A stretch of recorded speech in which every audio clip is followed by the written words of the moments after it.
Welcome, welcome. So this section of fancy chairs are for the latecomers.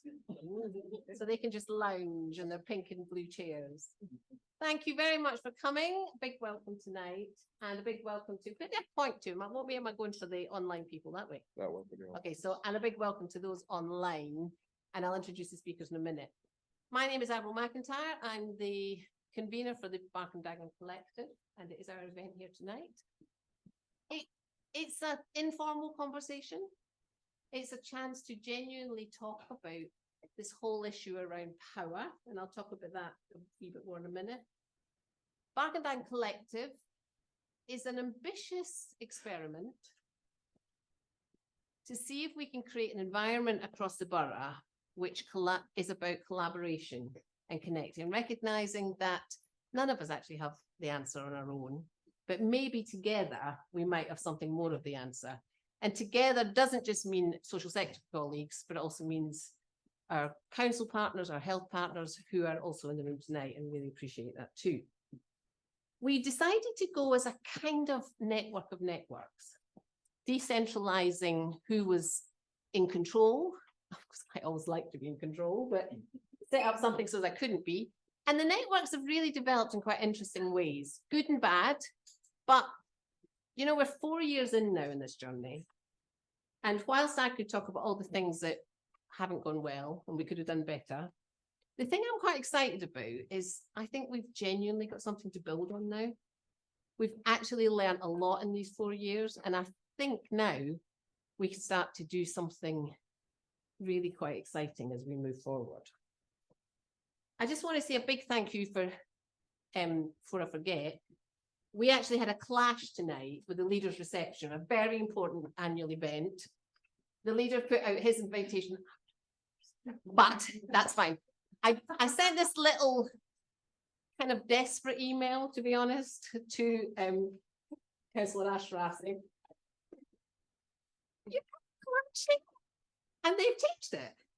And I think I was really very, very chuffed, because I think that talks about the partnership we have actually, and the recognition that the sector matters to our council colleagues. So tonight we're going to have a genuine conversation. Our panel are going to be talking to Michael first of all, and then others will be involved in that. Power is a huge, huge issue across the world, never mind Bark and Dagenham. And we've been challenging ourselves around individual power versus structural power. Can we actually get comfortable to start to share power? Is that even possible? And what does that take? And in my old age, I'm kind of thinking a lot of that probably takes a bit of security, but also a sense of why would I? Why is it worth actually giving way for someone else? Because I think if we're going for something that we see as a bigger purpose, it does make some sense. And we're going to be exploring the different aspects of power tonight. So I'm going to stop now. Afterwards, we're going to have a drinks reception, and you can eat the food then. I think Karen was slapping any wrists and was trying to eat it before. And a huge thank you to Karen and the team from Beck for arranging all this. But without further ado, Michael, I'm going to introduce you, and then you can introduce everybody else. So this is Michael Little. Michael has been a learning partner with the BD Collective for the last 4 years and has really kind of tracked the journey with us. He's been my personal therapist, and we've talked every Friday morning for an hour, and we don't anymore. And I'm just trying to find a new therapist at the moment. So if anyone is open to that, just let me know. Friday mornings, useful.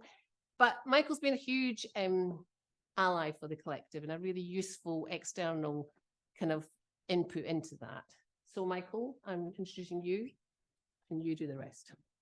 Thank you very much. Well, as you can see, after 4 years of therapy, I've made no progress whatsoever with that. So good luck to the next person that takes it on. Welcome, everybody. There was one other housekeeping note from Karen, which is, can you please hold on to your glasses, because she doesn't want to be washing up all night. So recycling glasses if we can. We're going to start off with, I'll introduce, people introduce themselves actually as they go along, but we're going to start off by talking to Donna Hall. Donna Hall is not here today. She's on the video. Yes, she's there. When I'm talking to her, I'm going to talk, she can see from there. So I'm going to talk in that direction. And well, let's just check, Donna, you can hear, first of all, can you hear me?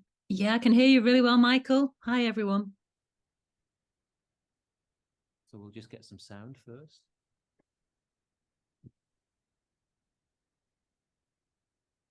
So she should be able to hear now.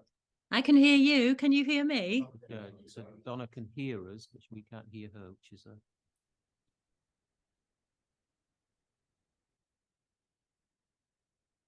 Asking her to unmute from her side. Yeah, I've been unmuted the whole time. So can you hear me now? Yeah. Yeah. Try now again. Yeah. Can you hear me now? I'm unmuted. There we go. Yeah. Is that better? Hi, Michael. Hi, everyone. How are you, Donna? I'm good. Thanks. Are you? Very good. I'll just explain to people that I sent Donna a little article out of the FT from the weekend, which was about the UK's most remote disco in the north of Scotland, and it turned out that Donna is actually 4 hours further north from there. One of the great secrets of Scotland, has one of the best internet networks in the world, so it should be clear as day. Well, Donna, kick us off. You are one of the architects of the Wigan deal, and imagine that we're all people from Mars. We've never heard about it. Most people in the room will know a lot about it, but what was the deal? Describe it to us. Yeah, no problem. I'll just keep it really headlines, if that's all right, because loads been written about it. And if you're interested in finding out more about it, I think the best thing to read is the King's Fund, Lessons from the Wigan Deal.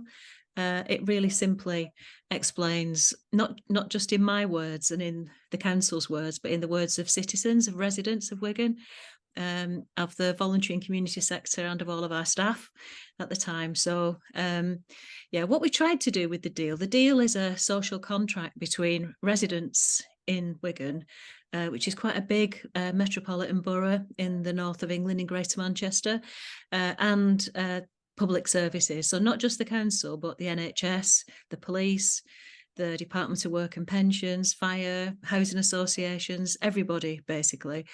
And it's a way of trying to get through, at the time, back in 2011, austerity together. So rather than just keep imposing cuts on services like a lot of other organisations did back then, because we didn't really know how long it was going to last, and it's lasted for 13 years and still going on now.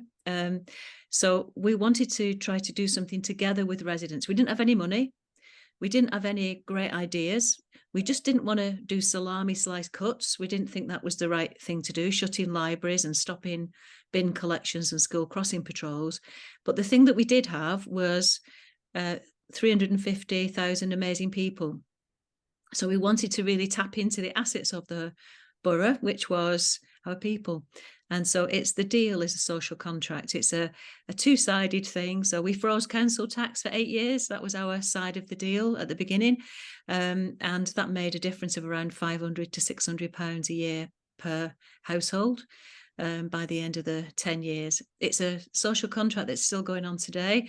We invested 13 million in 500 new community and voluntary sector projects that weren't commissioned by public servants. They were commissioned by people, by residents, by people with lived experience. We had 7 integrated neighbourhood teams where everyone worked together around individuals, schools, families and primary care, GP, doctors' practices. And it made a huge difference. So, you know, in terms of the outcomes, the most kind of celebrated one, and it's at the headline of the King's Fund, was an additional 7 years of healthy life expectancy in the most deprived parts of Wigan, which at the time, everyone else was kind of going the opposite direction. So it was quite a major achievement. It wasn't me or the council or the NHS that did that. It was the community. So it was by trusting the community. And, you know, Avril talking about power, I think is really important. In order to do this, you need to shift power, not just give away power, but actually physically shift it into other places, and make sure that you do it in a fair and equitable way. It's not giving up responsibility for things, it's keeping responsibility, but it's realising that public services are broken at the moment. And however much a new government gives us, unless there's a completely different model, a community model of public services, like a deal type thing with citizens, then we will fail because the demand will kill us. It's not the money alone, it's the demand. And Donna, so what is power then? I mean, in the context of what you were doing, I mean, a lot of people would think of power in terms of the bylaws that the council could pass, the investments the council could make, but in this context, what was power? I think power was around the way that things are distributed in a place. So it's about influence. It's about, for me, it was around the culture of the place, how people listen to each other, how public servants and community and voluntary sector people connect with citizens and residents. I read in the report something from Avril that Avril had said, and I thought that's really so true.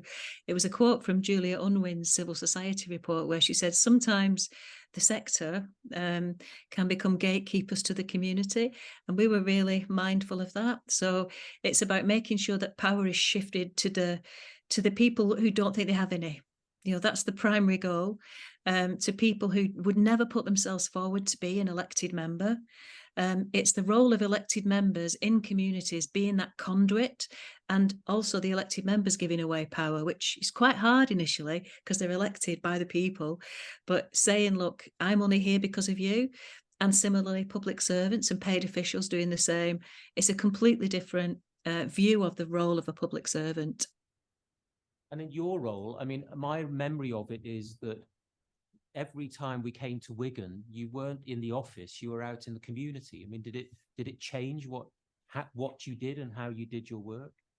Yeah, I mean, I think you already know this, Michael, but we really used anthropology. So walking in people's shoes, listening deeply, understanding the reality of people's lives, not assuming that we know what is best for people and intervening in people's lives. It doesn't work because we don't really know what their lives are like. So unless people do get out there, speak to people as a human, it's a human conversation rather than a civil servant, public servant to passive recipient of services, which is what a lot of organisations treat, NHS, councils, everyone. They see them as they're the experts, but they actually aren't the experts. People are experts in their own lives, and they're not passive recipients. They are actors in their own lives. They want the best for themselves, for the kids, for the families, for the communities. So it's working on that principle and working together to form different services, better services, community-based services that are designed with and for local citizens. And now, as you say, many years on, it's still going on. The work isn't finished. You said to me once, I said on a scale from 0 to 100, where have you got to? And you said 10. I guess it's moved on from there. But would you say that people in Wigan feel that they have a bit more power? Do you think that people in the council feel they have less power? And is there a positive sum coming out of all of this? I think it's more a shared power arrangement now. I remember going to a meeting. So one of the ways that we said we would freeze council tax was people working together to look after each other in the local community. And I think as society's evolved, we've become much more separate, and we kind of live very separate, parallel lives. So we really tried to invest in the social and the community infrastructure, and tackling things like loneliness was a big thing. But you can't do that on your own. Your council cannot tackle loneliness. It's got to be a community-driven endeavour. So I think we invested financially and gave people roles to lead on things, where we gave away lots of community assets that, we've been running very badly. And we said, look, you can do this better with a budget. Let's just trust you. What I tended to find was there was a real problem with trust with communities and with the community and voluntary sector, where elected members and officers didn't trust them really, and they thought they'd run away with the money. So we stopped all the micromanaging of giving away grants and things, because we found we were spending more on the management of it than we were actually giving. And we just said, look, we trust you to do it. And we got paid back tenfold. So yeah, I think people do 52% increase in overall resident satisfaction with the way the council does things after 12 months of doing the deal. And that's because we listened. One element of the deal was tell us when we get it wrong. You know, it's really hard for politicians to say to citizens, we're not perfect, we get things wrong, tell us and we'll put it right. You know, but that was that kind of, I think that was a real kind of honest, humble thing to say to residents, that we're not perfect, and people really appreciated it. And just coming back to the issue of power, just from again, from a CEO perspective, I mean, a lot of people will be looking on, oh, the chief executive is really powerful. The chief executive of Barking and Dagenham is here today, really powerful person. My brother used to be a chief exec as well, and he was always tearing his hair out because he felt he had no power. I mean, what is the limitations of a CEO's power? I think you know, it's I wouldn't describe myself as having been a powerful person. I think it's that soft power, that influencing, that, you know, the main role of a chief executive is to influence and to work with the politicians initially. So, you know, trying to shift a council that had always been Labour, very paternalistically so. Somebody once described it to me before I started as a benevolent dictatorship, where, you know, really nice people, but everyone was going to get what the councillors thought was the right thing to do. So it was to try to shift that to be much more outward looking rather than inward looking, to focus, because there's huge focus on economic development in Wigan at the time, there always had been, but a very little focus on public service reform.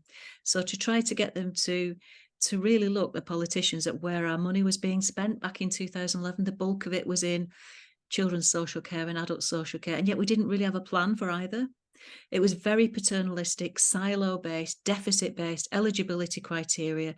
And when we had a budget cut, the eligibility criteria were raised higher. So, for example, take eating disorder services. This is not just in Wigan, but it's common.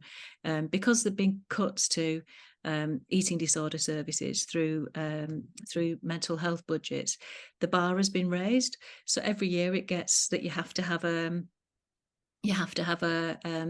body mass index which is at a certain level, and if you're not at that level, you're told literally everywhere nationally, go away, become more ill, and when you're ill enough, then we can help you.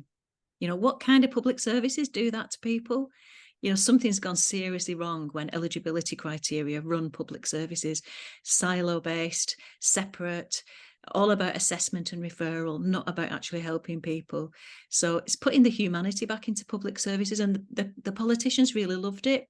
It took a while, it took a couple of years, and the freezing of council tax was quite difficult because every year they put it up by the max. But I think us freezing it and saying, look, to residents, work with us. If you can recycle more household waste, we can keep it frozen. So it's a partnership. The changes in waste management, for example? Yeah, huge changes. We were the worst at recycling household waste in the whole of the north of England at one point. And we saw huge improvements. I think it was in the first 2 years of having the deal. So on the side of bin wagons, it said, thank you, thank you for recycling. Now we can keep freezing your council tax. Your increase in council tax last year was 0%. Next year, if we keep recycling together, it'll be 0%. So it was like an incentive to help people. So as well as the environmental work we would do with families, with schools, in communities, we did loads around the kind of financial benefits of it too, about it being a joint endeavour.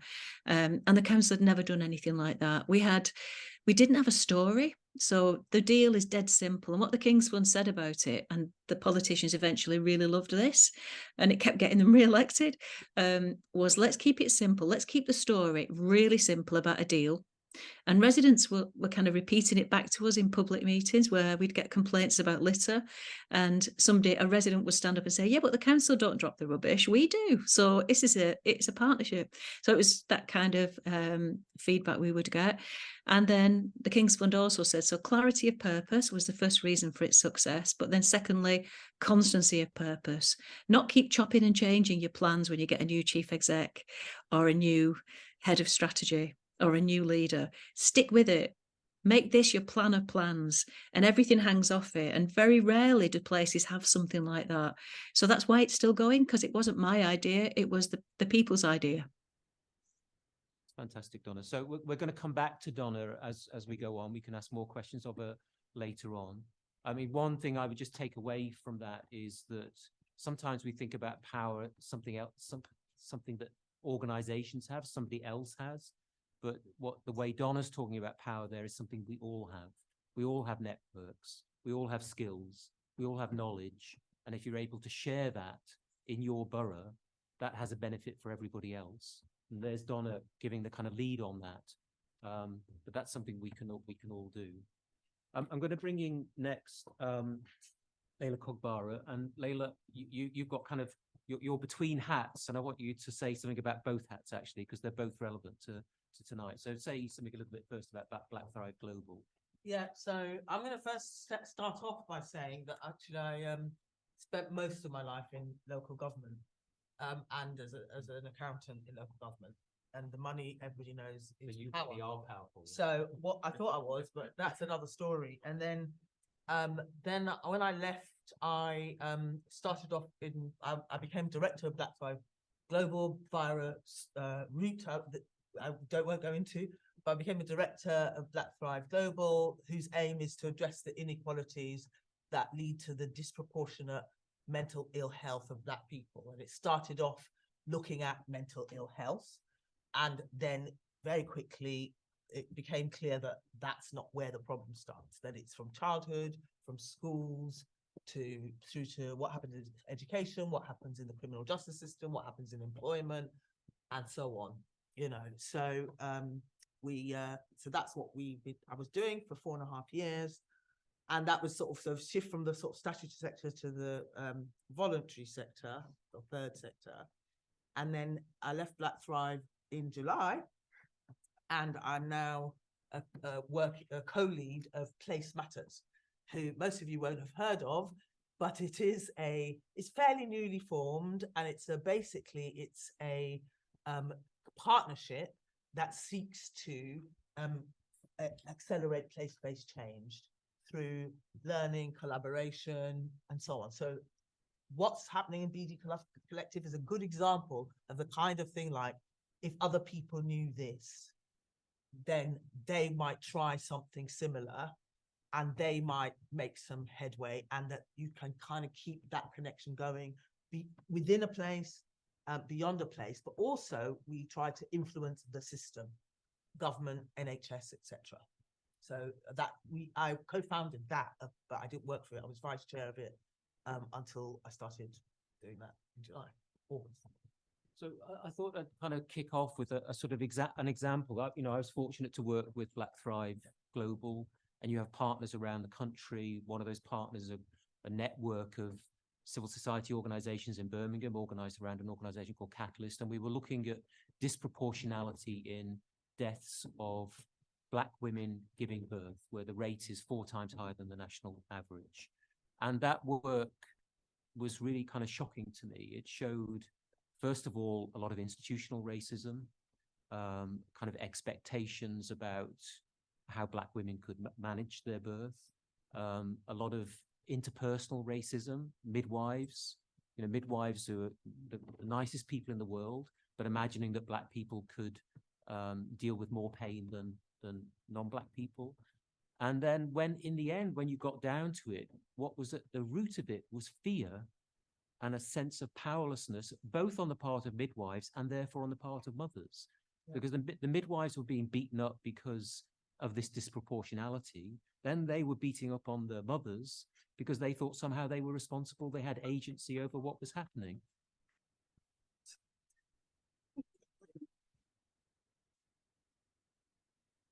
How do I turn it on?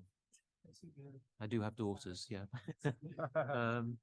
So what does that story tell us? That there's a mixture in all of that of, it seems to me that powerlessness is at the root of the power problem in that context. Yeah, I think that I think the whole thing about power is interesting in that kind of example, because most people have more power than it's a state of mind often, as well as many things.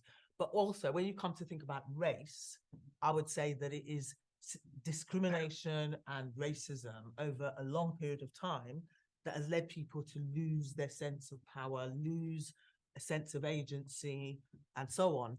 And I think, you know, why would it be that Black women would be 4 times more likely to die in childbirth and return and perinatal services? It's like, that is mad. But the thing that's even madder is that we don't really know all of why, and there's not been enough effort. So the power of who decides what is looked at and what is addressed is interesting. And in that example, I think that one of my personal observations has been that the relationships at a personal level are often the things that lead to a systemic level of relationship that then leads to the problem that we see and the sense of powerlessness. And one of the things I love about maternity engagement action in Birmingham is there are a bunch of Black women who are affected by this issue who have decided to do something and to do something about it. It's about them and they're going to do something about it. So that, in a sense, taking back power, but even what you've talked about in terms of understanding why, what's going on, through whose lens do you see the problem, the nature of the problem? And the interesting thing about that is that what the women want who are leading this work, Black women in Birmingham leading the work, is exactly the same thing that the system wants, Exactly. which is less Black women dying in childbirth. Yeah. And that's something, the whole thing about what the system wants, what the system gets, and why the system doesn't get it, I think is another evening's discussion. Just say a little bit about, you use this phrase with me when we're having a conversation about this, about the need to acknowledge and validate the experience of racism before communities can have their agency, before communities and individuals can have their agency and power. I think that kind of leads back to what I said about the psychology of people being beaten down and being told constantly from birth that they're not worthy, they're not good enough, they're not okay. And that's a real thing. So their own perception, as well as other people's perception of their power, of what's possible, what they're like, whether they're good enough, is shaped in that way. And I think that deep down, people kind of know. Deep down, people know, they may not be able to feel and touch it all, but they know that there's something not right. And I think that there is a need to validate and make it clear that there is something has happened. It's not an accident that we're where we are. There's been a systematic oppression. And I think both at an individual level and a community level, because I then from there, once that validation happens, I think people can be released to be powerful and have agency. And I think often people, you try and sort of slide and not quite acknowledge it. It's a bit like, the Truth and Reconciliation in South Africa, that you've got to kind of, at least there's a minimum before you can do anything, face up to what's going on. But I think it is so important psychologically for people who are affected. And the same as goes for racism, I would say for the same would go for disabled people and women and so on in different situations. Do we get mixed up sometimes? And one of the features of Barking and Dagenham is the largest minority group are people of African origin. And then, and it's clear in some of the work that we've been doing here that they're not getting a fair crack of the whip in terms of, some of the contact and so forth. But then on the other hand, I kind of look at that population and I think, well, I often think to myself, here are people who come from Lagos and they've come to Barking, for example. But if I lived in Barking, if I think of me getting to Lagos, that takes a lot of know-how. That takes a lot of guts. It takes a lot of resilience. It takes a lot of power, actually. So I just wonder, is part of this just understanding who we're talking to and who we're thinking about? It's interesting because I think there's a disempowering that happens in those sort of situations. So I came to this country as a refugee myself from what is now Nigeria. Most of the people in the room won't know, but it was the Biafran War. So I was a Biafran refugee. Came here in 1968 when I was 7 years old. And it was what the process of even there was then a Section 11 And I used to have English lessons. It's like, I could speak better English than the woman that was teaching me. Do you know what I mean? It's because I had gone to school with learning. So I used to have to be taken away. And basically the message that I was getting was that you can't speak English. You're not good enough. You're not like us. You can't speak like us. There was no attempt to actually understand or validate or whatever, where I was coming from. And there was a lot of racism in that. Things have improved a lot, I have to say. So sometimes we think we're not making progress, but I have to say that there's a sea change. I won't even begin to tell you what used to happen in those days at school with both the teachers, the dinner ladies. The whole thing was horrific. And one of the things I think as a refugee, and I was actually a privileged refugee in the sense that we lost our privilege, but in our escape. So we suffered the same things, bombing and so on, and had to escape, and we were evacuated by the Red Cross. But we were, when we landed in the UK, in a very privileged position. And the people who weren't. So that thing about people who come here, economic migrants, people escaping difficulties and trauma for whatever reason, is actually the people who get here are resilient. And they are special already, in the sense that it is, as you say, it's extremely difficult to get here. And then when they get here, they're told that the messages are all about, you're not okay, you're shit, you're not okay, you don't deserve anything, this and so on and so forth. And also then you have to be a recipient of services. I think Donna talked about, the way in which people are made to be, recipients of services. So things which people would have done for themselves, would have thought of doing, all of that agency, all of that possibility, all of that power is kind of taken away from them. So I think that there is, certainly my experience of the African communities both in Nigeria and here, is that they are capable, but there is something amiss in terms of the relationship between the state and them. Part of the work may not be meeting need, it might be unlocking potential. Letting them on with it. So don't make them feel that, oh yeah, you've got to be a recipient of services. And I think something that came through quite well in your report was the role of the voluntary sector sometimes, and how negative it can be in having service users. And you've got an interest in maintaining and keeping service users. If you're a charity working with refugees, and I'm sure there are some people in the room, actually your aim should be to reduce and get people off your books as quickly as possible, not to keep them as service users. And so certainly that was my aim. And I think that, that there are loads of really people who can fly, to be honest. And you do see now and again people do fly, but the statistics would suggest that there's something systemic that is going wrong in terms of the way in which both the voluntary sector and the state relate to these communities. Okay, thanks, Layla.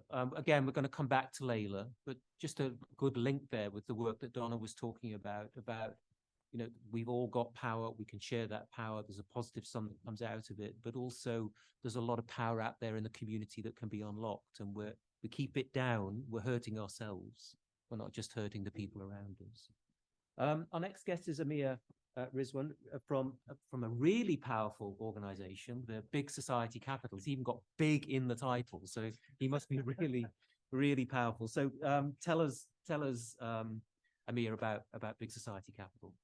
Got a very tough gig. The name doesn't help, but also I'm filling in the shoes of Eli from Library Trust, so I will do my best to try and fill in his shoes. And I did email him this week to say, "Oh, please tell me what you're going to talk about," and he said, "Don't worry, you'll be fine." And that was it. So not much help from Eli, but I'm going to do my best to, I guess, yes, I can talk about Big Society Capital. I explain who we are firstly, but I don't want to dwell on the organization too much, because I think what I really want to talk about is more about wealth, money, investment, because for me, power is all well and good, but if you don't have access to the resources, as well as also how the resources are spent, shaped, and delivered, I'm not saying it's meaningless, but you're losing a real edge around kind of devolving power. So, I mean, Big Society Capital, just very much a quick history for people, and I'll keep it jargon-free as possible. We were set up by the UK government about 10 years ago.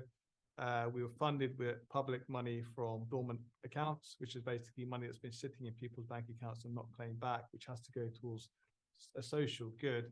And the idea of why we're set up is we were then given the impetus to then go out and try and create a narrative and market around actually you can invest money in a traditional way to get a financial return, but what if we created another route where you can invest money to do that, but and alongside that you deliver a clear social good and social purpose around that. So we're really trying to reframe the way money is invested, how it's invested, so that, well, if you invest money in stuff, you're not going to destroy the world. You're actually kind of leading to positive social change and outcomes. And there's a whole myriad of details within that I could spend hours doing, which I'm not going to do at this stage. But I think certainly through the narrative, through that work and all the various things I'm involved in, there is a thread here around actually the role that wealth and investment and money should be playing around actually giving people a chance to achieve kind of not just impacting their local communities, but to be able to decide where money is spent, how it's spent, and just to have closer access to the resources. I sit on 2 foundation boards. So foundations and trusts, as you know, are organization entities that have been set up with a clear social mission.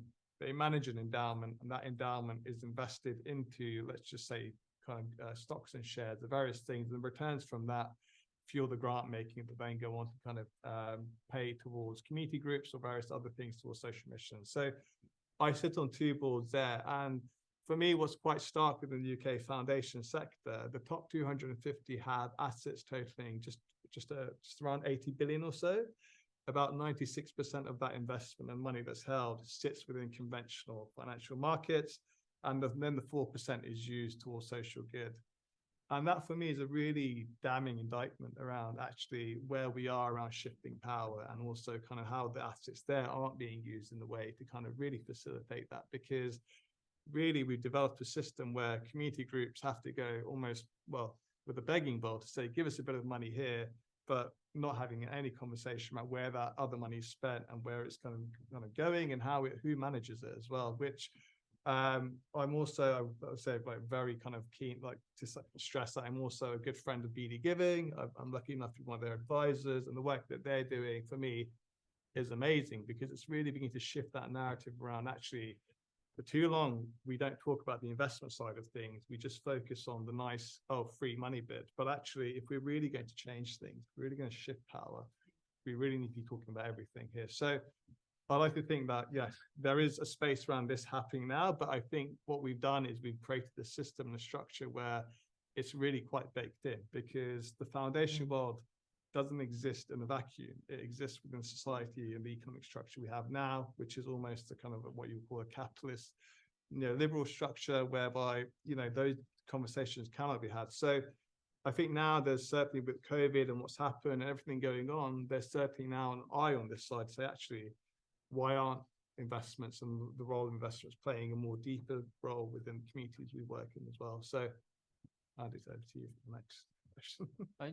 I mean, I wanted to pick up just on the on BD Giving, actually. I mean, what interests you about that? I mean, we have the collective, which is radical and different, difficult and so forth, but giving is also here in Barking and Dagenham. What's so exciting about that for you? I realise I've got the chief exec and Sartman behind me as well, so I'm not going to ignore. I'm going to ignore their glares as I talk about BD Giving. They're both great. No, but just I guess, okay, for a personal sense, I think what's interesting about me being here today, I think for me, which I think we'll come back to this, which will link to what you just said there.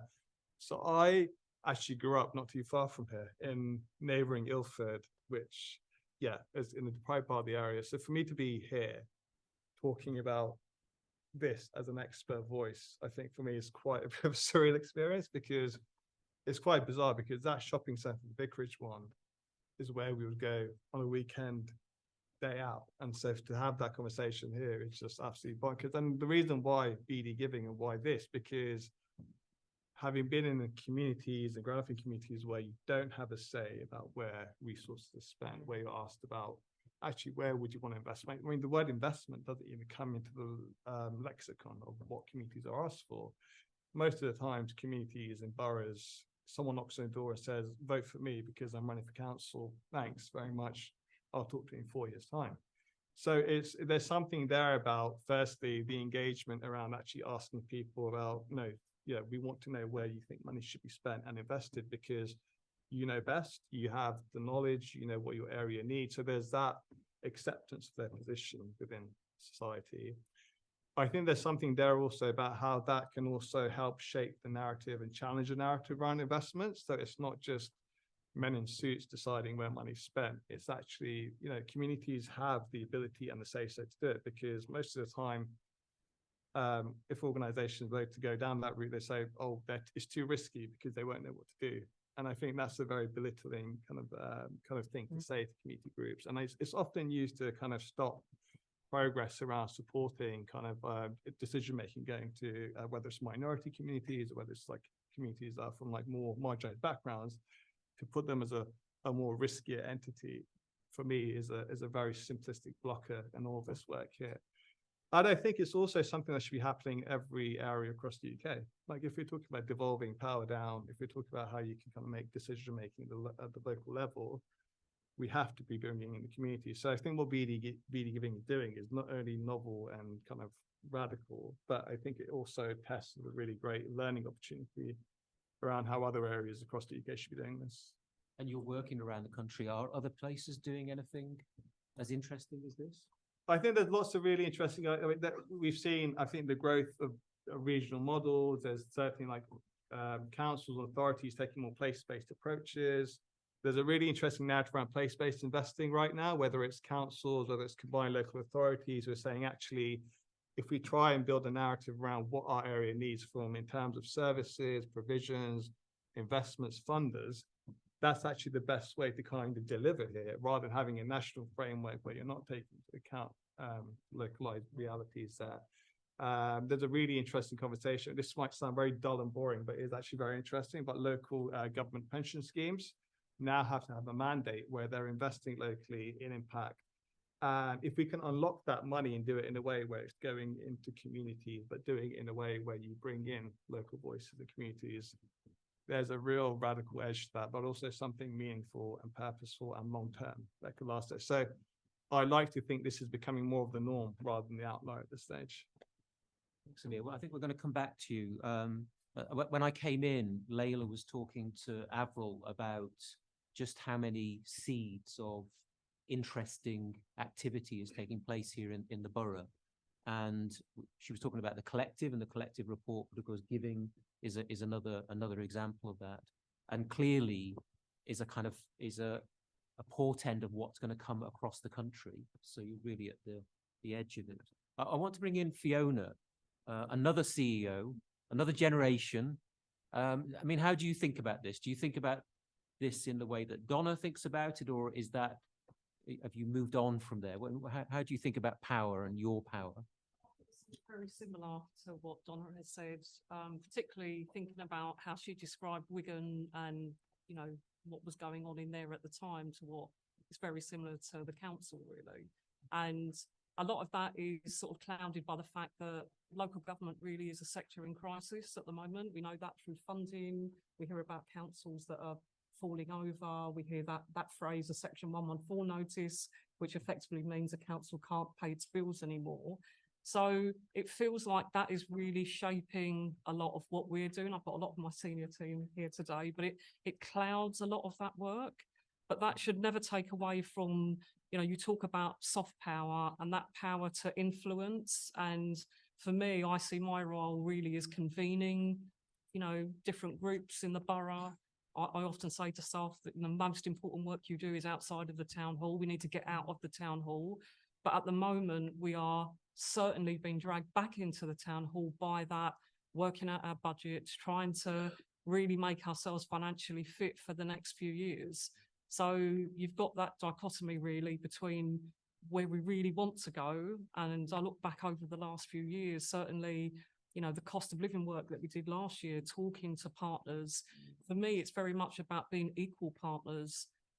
If I was here 50 years ago as a council chief exec, I'm quite sure I would have sat here as, the really power person. It's not like that anymore. It is very much, we can't do it on our own. We have to be working with our partners, and we can achieve so much by being unified on our priorities and moving in the right direction.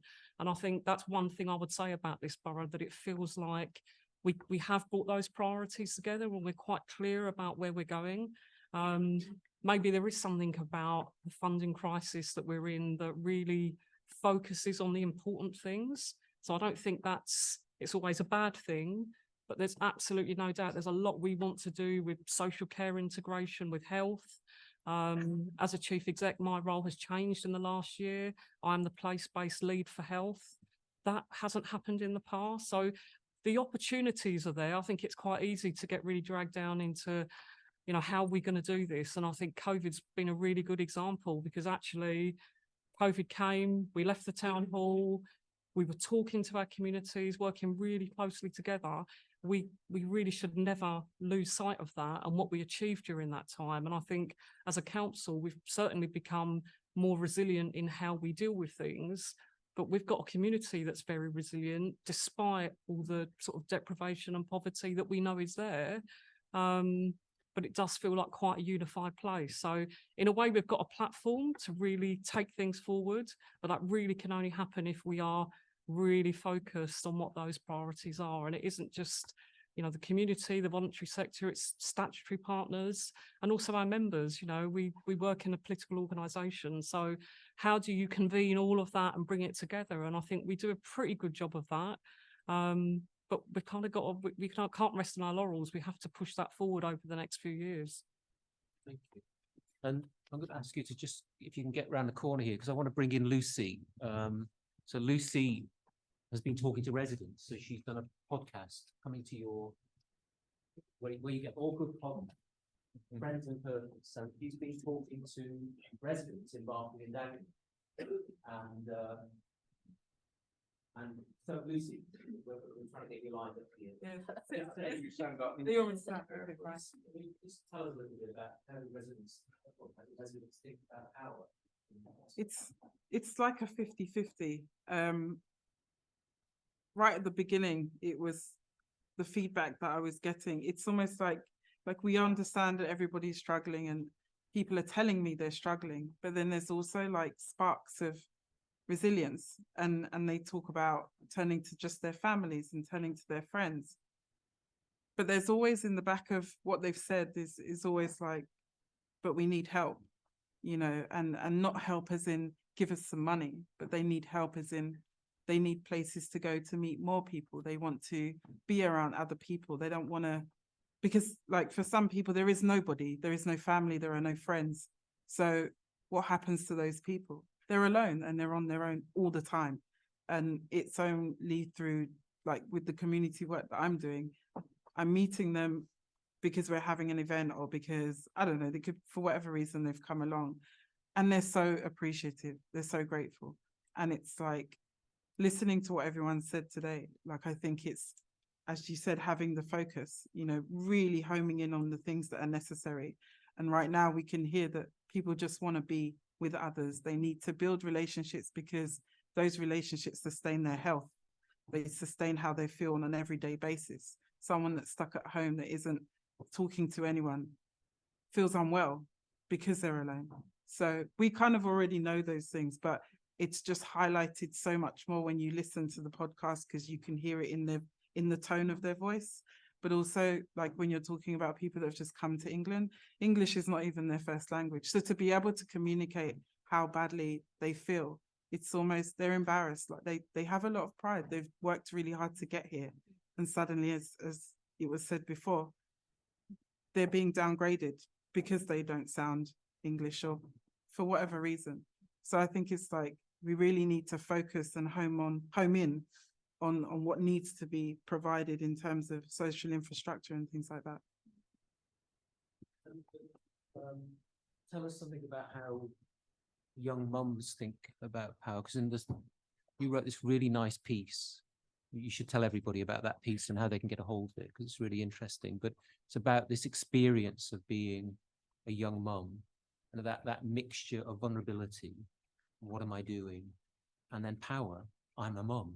That's amazing. And it is amazing. It's a really good self-assessment. Just talk about that. Yes, I mean, being I wouldn't necessarily say young mom, young mom of young children, not one of the youngest. It's a very interesting position to be in, because I did actually have my children a little bit later in life than most people do. So I've had my career experience and so on. So suddenly you feel it is a vulnerable position, but it's not by no means powerless position. You're in a position where you have to make a lot of choices, where you depend on that structure and the support around you. And I was lucky enough, when my children were babies, there was still quite good infrastructure with children's centers existed at that time, and that was a lifesaver, because it helps you get out of the house, improve your mental health, regardless of how much you know about mental health and how resilient you are as a person. Any life-changing circumstance can lead you to retry. And you do need that a little bit of a support and encouragement. And most of it comes from peer support. But another element is where, I mean, where do you meet? where do you go and create those connections? This is also really important. So the fact that we were able to get out of the house, there was services available. At that time, they were free. At the moment, they rely on community groups to deliver that service. And those community groups, they have to jump through hoops to get funding for it. This funding is often misunderstood. Service users, you can call them moms that come in, they understand that it's funded, but this isn't an unlimited pot. It's a lot of hard work that goes into actually fund those groups. And I'm sure that previously was a lot of hard work for the council to budget for it as well. So I think a little bit of understanding from all stands of what is involved in actually delivering that service, what we can do as residents, what anyone can do to help all of us be a little bit better. It's a positive.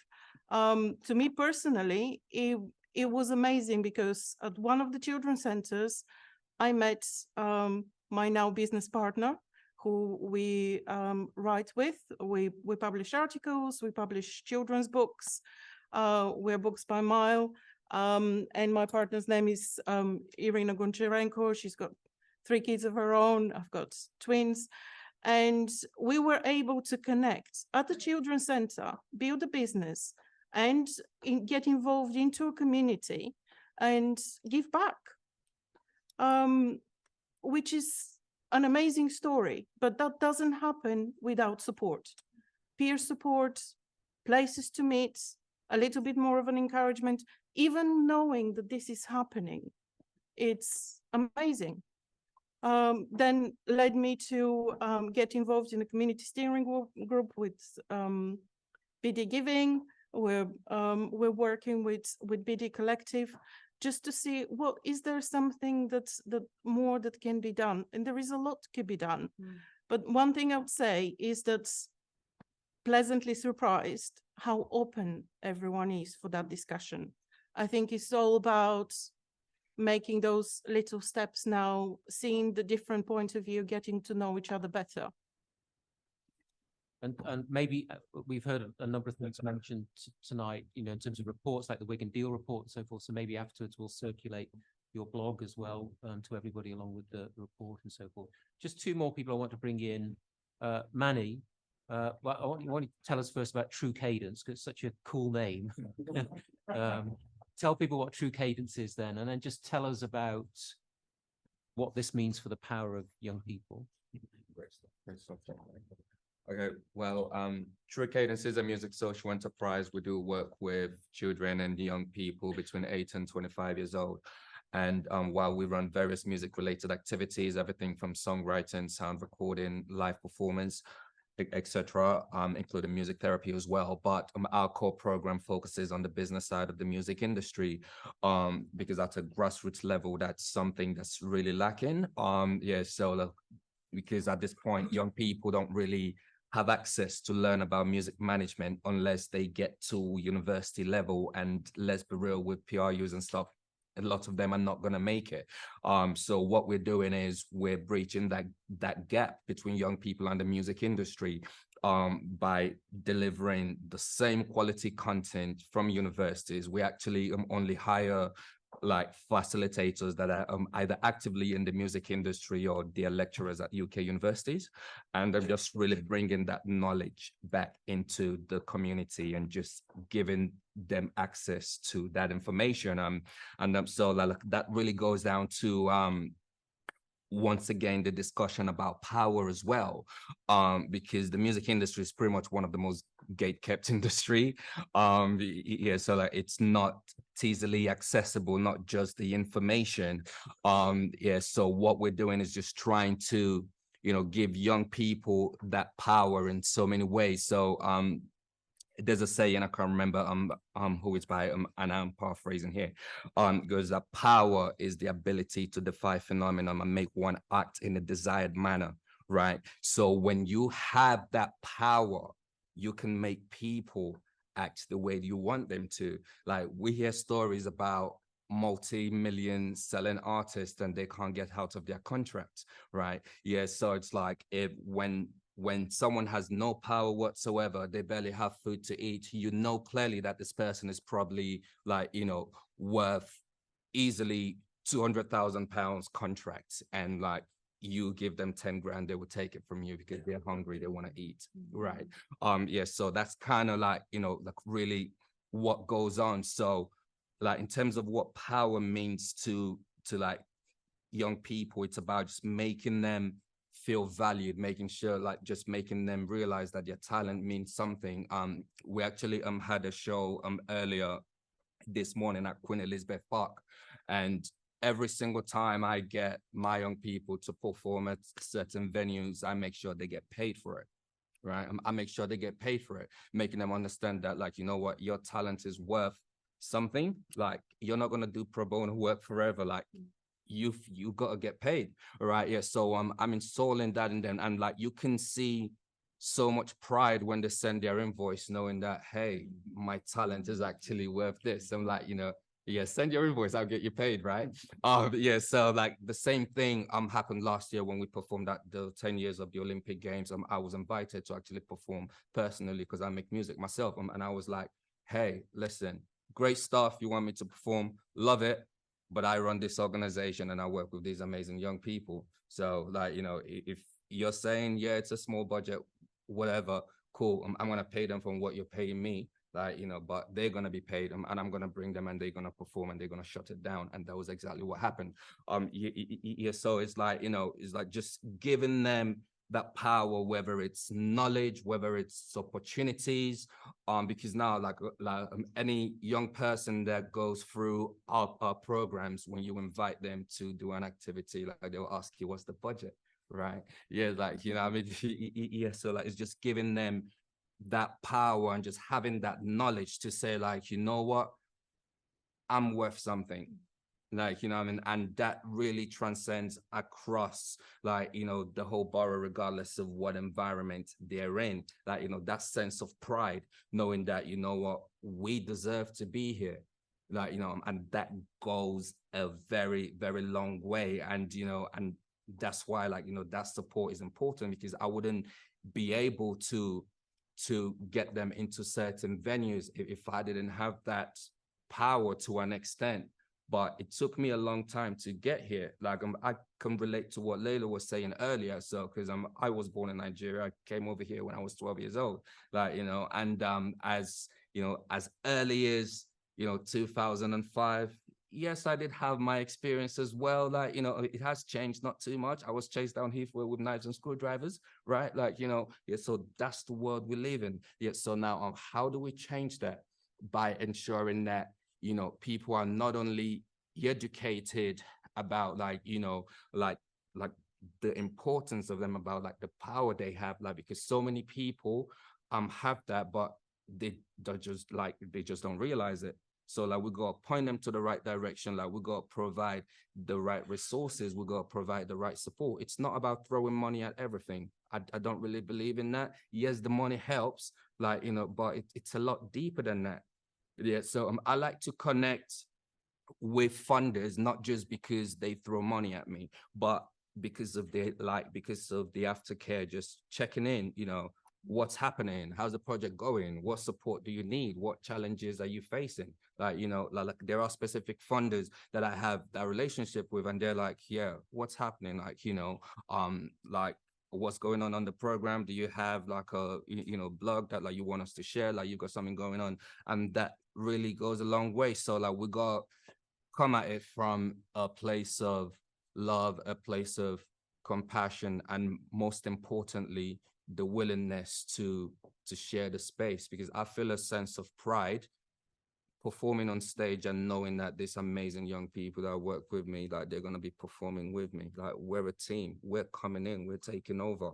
Like, you know what I mean? Yeah, so it's like that sense of pride of building a community and going together as a unit, we will get so much further that way and not as individuals.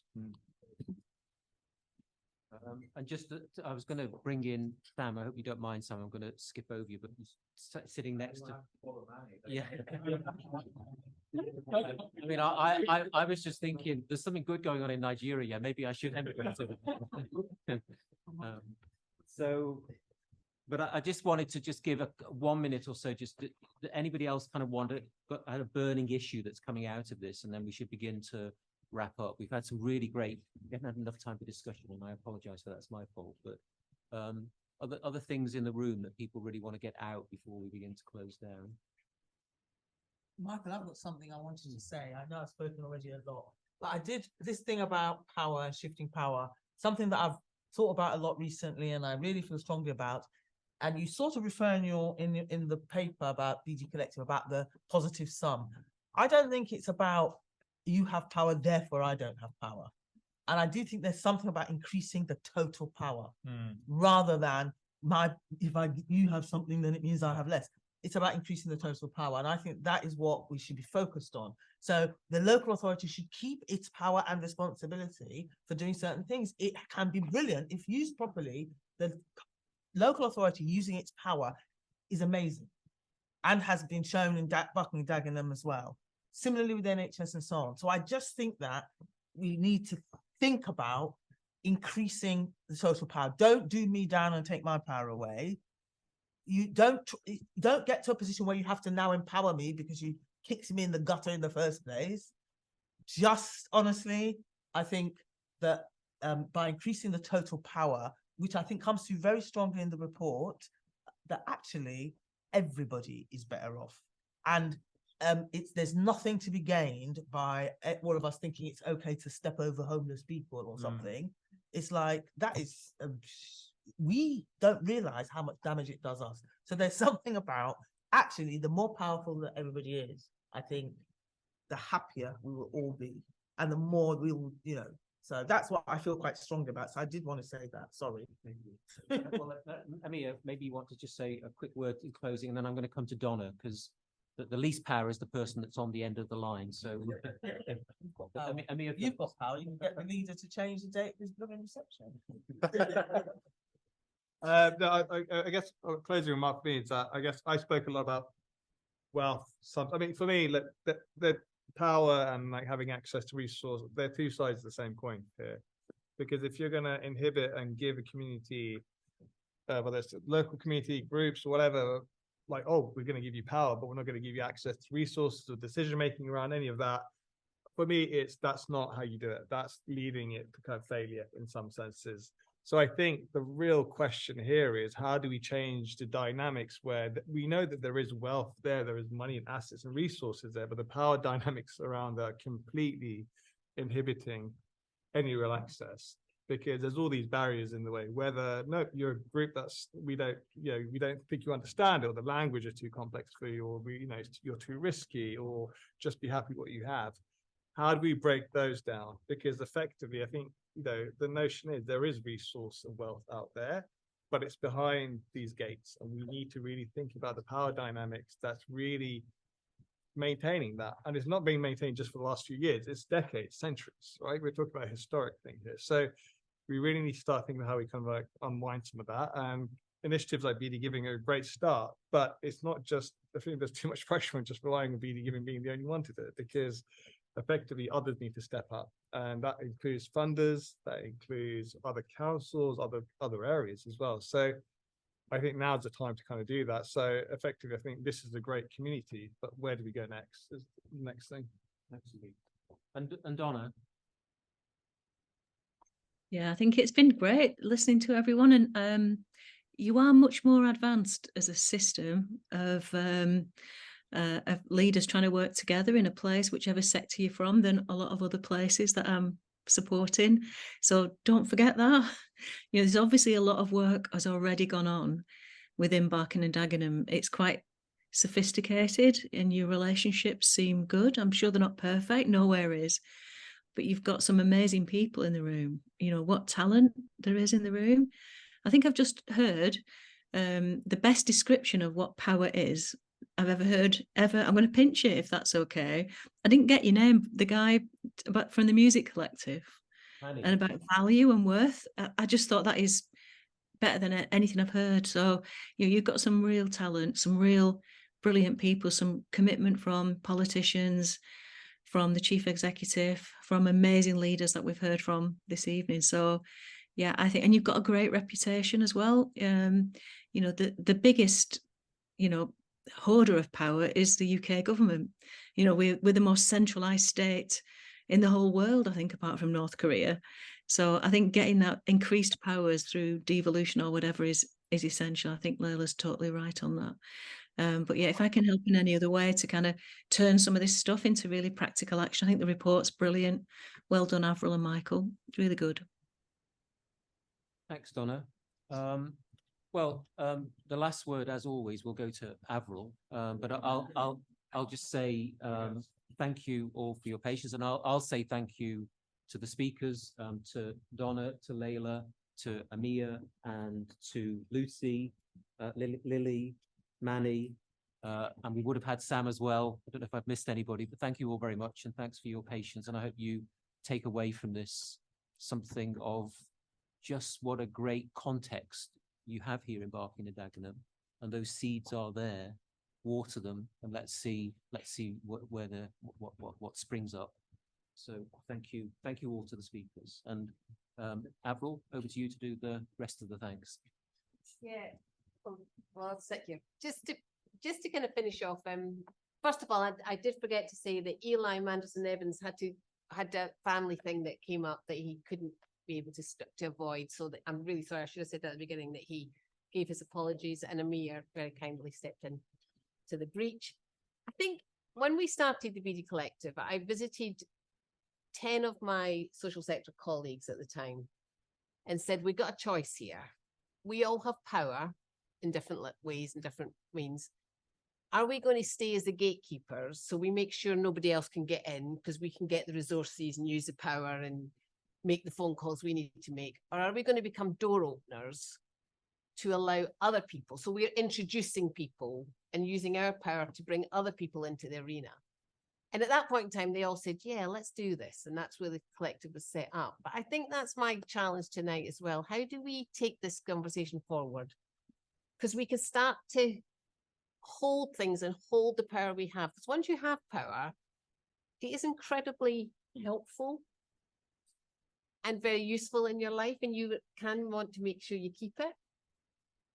But if we keep saying our role is, like Layla said, to have power and acknowledge the power we have, but use it to empower and enable other people to step up, then just what could happen next, and who might be in this room in a year's time?